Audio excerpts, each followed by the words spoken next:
हौसले बुलंद कर रास्तों पर चल दे, तुझे तेरा मुकाम मिल जाएगा। बढ़कर अकेला तू पहल कर, तेरा काफिला खुद बन जाएगा। सलाम नमस्कार दोस्तों, स्वागत है आपका आपके अपने YouTube चैनल पाठशाला यूपीएससी में।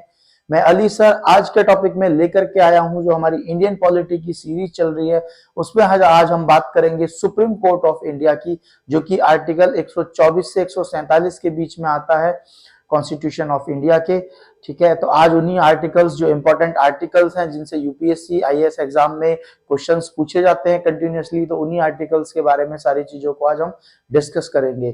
दोस्तों, अगर आपने हमारे चैनल को पहली बार विजिट किया है तो कृपया चैनल को सब्सक्राइब कर दीजिए, साथ ही बेल आइकन को भी प्रेस कर दीजिए ताकि जब भी मैं कोई वीडियो डालूं तो सबसे पहले नोटिफिकेशन आपके पास पहुंचे। तो चलिए आइए शुरू करते हैं। आज का हमारा टॉपिक जो है सुप्रीम कोर्ट ऑफ इंडिया, जो कि आर्टिकल 124 से 147 के बीच में आता है। तो जो इंपॉर्टेंट आर्टिकल्स हैं उन्हीं के बारे में हम आज डिस्कशन करेंगे।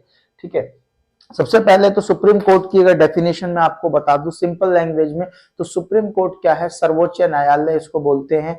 इसका मतलब यह है कि भारत के अंदर, इंडिया के अंदर जितने भी कोर्ट्स हैं, सभी कोर्ट्सों का क्या है? ये हेड है, ये सबसे बड़ा कोर्ट है, और इसे गार्जियन ऑफ द कॉन्स्टिट्यूशन भी कहा जाता है सुप्रीम कोर्ट को। ठीक है, तो ये भी एक क्वेश्चन आपका बन जाता है कि which court is known as the guardian of the Indian constitution? So the answer is the supreme court of India.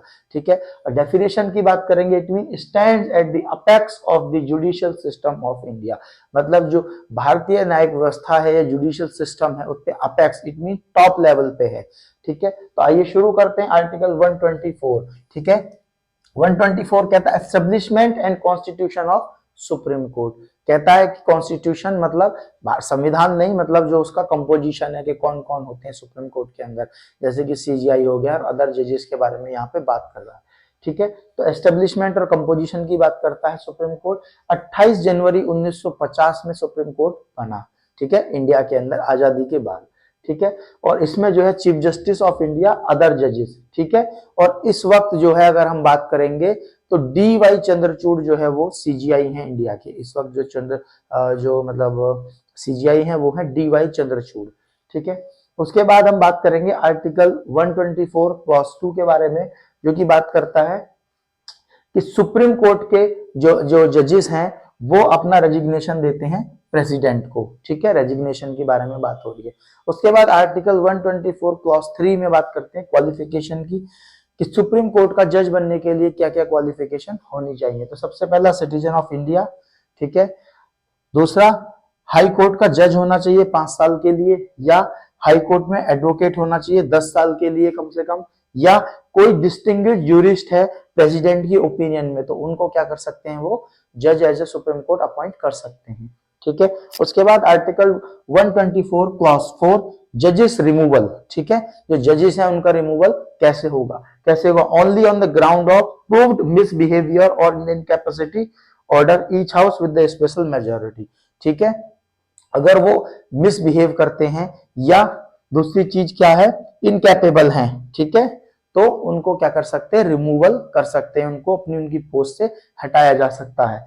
ठीक है, अब बात करेंगे आर्टिकल 125 की, salary allowances privileges leave pension of the जजेस। ठीक है, कौन डिसाइड करता है? पार्लियामेंट डिसाइड करती है टाइम टू टाइम। ठीक है, उसके बाद बात करेंगे आर्टिकल 126 एक्टिंग सीजी, मतलब chief justice, acting chief justice. ठीक है, अपॉइंटेड बाय द प्रेसिडेंट।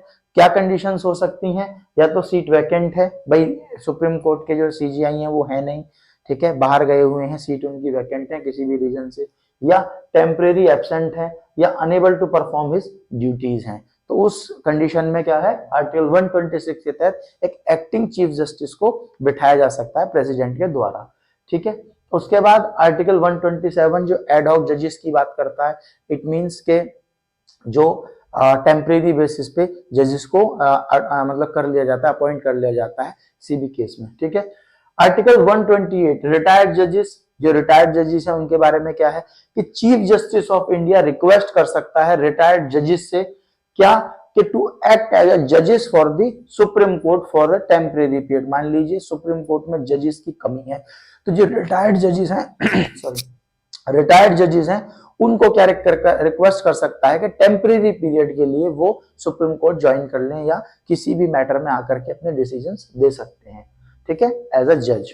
ठीक है, उसके बाद आर्टिकल 129 कोर्ट ऑफ रिकॉर्ड, ठीक है, सुप्रीम कोर्ट को कोर्ट ऑफ रिकॉर्ड भी कहा जाता है। इसमें भी जो है आपका क्वेश्चन बन जाता है कि किस आर्टिकल के तहत supreme court court of record है या कौन सा जो कोर्ट है वो कोर्ट ऑफ रिकॉर्ड है। तो सुप्रीम कोर्ट आर्टिकल 129, ठीक है, all the judgments are recorded for the future references. Power है इसमें सुप्रीम कोर्ट की कि जितने भी डिसीजंस होंगे, जितने भी जजमेंट होंगे, वो सारे रिकॉर्डेड होंगे फ्यूचर रेफरेंसेस के लिए। Can punish for the contempt of court, और इंडिया में किसी भी कोर्ट में अगर कंटेम्प्ट होता है, कोर्ट की बेइज्जती होती है, कोर्ट की कोई इंसल्ट करता है, तो उसको कंटेम्प्ट माना जाएगा और उसको क्या कर सकता है, सुप्रीम कोर्ट सजा दे सकता है। सो पावर है। Article 130 seat of supreme court. Seat of supreme court मतलब सुप्रीम कोर्ट की जो सीट है वो कहाँ रहेगी। जैसे अभी तो दिल्ली में, तो कॉन्स्टिट्यूशन के अंदर लिखा हुआ है कि दिल्ली में, लेकिन अगर चीफ जस्टिस चाहे तो इंडिया के अंदर किसी भी प्लेस में जो है वो सुप्रीम कोर्ट की सीट जो है स्थापित कर सकता है, but with the prior permission of the president of India. ठीक है, ये हो गया। दो इंपॉर्टेंट चीजें हैं, ओथ और आपका टेन्योर। ओथ जो है वो प्रेसिडेंट दिलाता है सुप्रीम कोर्ट के जजेस को, सीजीआई को, ठीक है। उसके बाद टेन्योर की बात करेंगे तो टेन्योर कोई फिक्स नहीं है, जब तक उनकी 65 ईयर्स की एज नहीं हो जाती, अगर वो बने हैं तो वो बने रहते हैं अपनी सीट पे, ठीक है। अब बात करेंगे आर्टिकल 131 131 जो कि ओरिजिनल ज्यूरिसडिक्शन के बारे में बात करता है। इट मींस एरिया, अगर डिस्प्यूट है सेंटर और स्टेट में किसी एरिया को लेके या दो स्टेटों के बीच में बाउंड्रीज को लेकर के कोई डिस्प्यूट है, तो वो सुप्रीम कोर्ट को पावर है कि सुप्रीम कोर्ट उस पर फैसला सुना सकता है, सुनाएगा।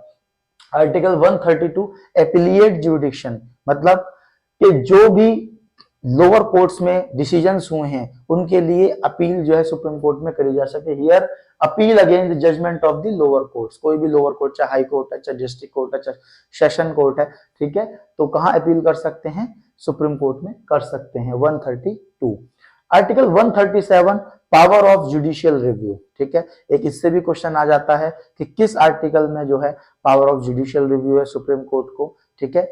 तो 137 the power of supreme court to examine the constitutionality and of the legislative enactment, legislative enactment, ठीक है। तो सुप्रीम कोर्ट को ये पावर है कि एग्जामिन कर सकती है किसी भी कॉन्स्टिट्यूशनल जो लेजिस्लेटिव एनैक्टमेंट, कोई भी लॉ अगर बनाया है तो उसकी लीगैलिटी को सुप्रीम कोर्ट चेक कर सकता है। अब बात करेंगे सीधा आर्टिकल 141 के बारे में। 138, 139 या 40 वो इतने इंपॉर्टेंट नहीं है, उनमें यह है क्रिमिनल अपीलिएट, सिविल अपीलिएट, ठीक है। जैसे यहाँ अपीलिएट जो है ना, तो इसमें ये है, तो जैसे यहाँ इसमें 133 में, 134, 5 में सिविल क्रिमिनल अपीलिएट है। उसके बाद सीधा इंपॉर्टेंट आर्टिकल है 141 law declared by supreme court to be binding on all the courts within the territory of India. Supreme court द्वारा अगर कोई लॉ, रूल्स एंड रेगुलेशंस बनाए जाते हैं तो वो सभी पे बाइंड होंगे, सभी पे बाध्य होंगे, ये कहता है आर्टिकल 141। उसके बाद आर्टिकल 143 है एडवाइजरी जुरिसडिक्शन, मतलब president can seek the advice या opinion of the supreme Court. Supreme Court से जब चाहे प्रेसिडेंट कोई भी सीजीआई से कोई भी ओपिनियन पे सलाह, किसी भी उस पे ओपिनियन मांग सकता है, सलाह मांग सकता है किसी भी मैटर पे। ये प्रेसिडेंट के ऊपर है कि वो उसे ले या ना ले, मतलब बाउंड नहीं है कि अगर सीजीआई ने सलाह दे दी है तो वो प्रेसिडेंट को माननी ही माननी है, ठीक है।